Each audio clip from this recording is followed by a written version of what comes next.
સોક્રેટિસની અધૂરી વાતને આજે જીવન પાથરીમાં જોઈએ. એમની સાથે એક ક્રીટો નામનો માણસ હતો સોક્રેટિસની સાથે. ક્રીટોએ સોક્રેટિસને જેલમાંથી ભાગી છૂટવા માટેની બધી જ વ્યવસ્થા કરી રાખી હતી અને કરી આપી હતી. એમણે પોતાના ગુરુને ભાગી જવા માટે વિનંતી કરી, તમે બચી શકો. તો સોક્રેટિસે ઇનકાર કરી દીધો.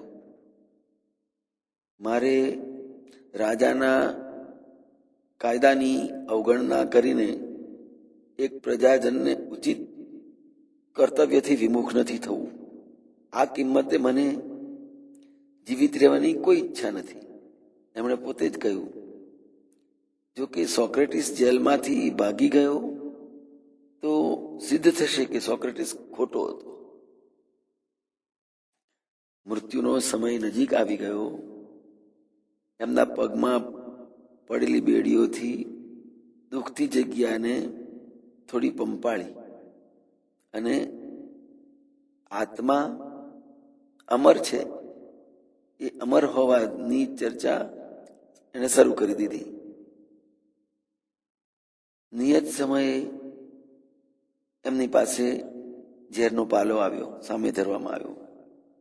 ખૂબ પ્રેમથી એમણે વિષ પણ પી લીધું અને રોતી શિષ્ય મંડળીને ધીરજનો આદેશ આપતા કહ્યું, મેં જીવનભર આપને ધીરજ રાખવાનું અને વિવેક ન ચૂકવાનું ખૂબ સમજાવ્યું છે. આપ સૌ એ શિક્ષણને મારી સામે જ ભૂલી જશો. માણસને ધૈર્યવાન બનવું જોઈએ અને શાંતિની સાથે જ મૃત્યુને પણ આલિંગન આપવું જોઈએ.